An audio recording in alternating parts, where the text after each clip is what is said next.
Merci beaucoup. D'abord, on avait un secret espoir d'avoir un coup de cœur du jury, justement. Je crois que c'est une catégorie qui nous va bien. Peut-être en 2 mots sur ce qu'on fait chez Investisseurs et Partenaires. On investit, on fait quelque chose de très bizarre, on investit dans des PME africaines, des petites PME, en soutien à des entrepreneurs africains, parce qu'on croit que c'est au travers de ces PME qui manquent cruellement en Afrique qu'on va pouvoir générer des emplois stables pour des employés, qu'on va pouvoir générer des chaînes de fournisseurs et de distributeurs locaux, qu'on va pouvoir générer des recettes fiscales pour les États et qu'on va pouvoir adresser toute une catégorie de biens et services essentiels qui manquent cruellement dans les pays où on investit, qui sont essentiellement Afrique francophone de l'Ouest, Afrique centrale et Madagascar.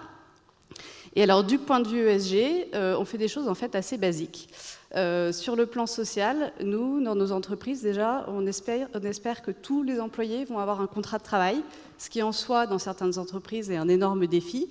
Ensuite, on essaye que ces employés soient couverts par une assurance santé, parce que chaque année, il y a des millions de personnes en Afrique qui se retrouvent en situation de grande pauvreté à la suite d'un problème de santé.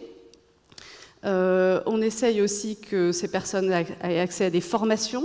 Voilà. Et sur le plan environnemental, on va travailler sur l'efficacité énergétique, parce qu'en Afrique, l'électricité est très chère et très peu accessible. Donc on travaille sur l'indépendance énergétique de nos sociétés et sur des processus d'efficacité énergétique qu'on arrive à rentabiliser puisqu'on investit sur une période de 5 à 7 ans. Donc c'est des choses toutes simples, des chaudières plus efficaces, des accès aux panneaux solaires, etc.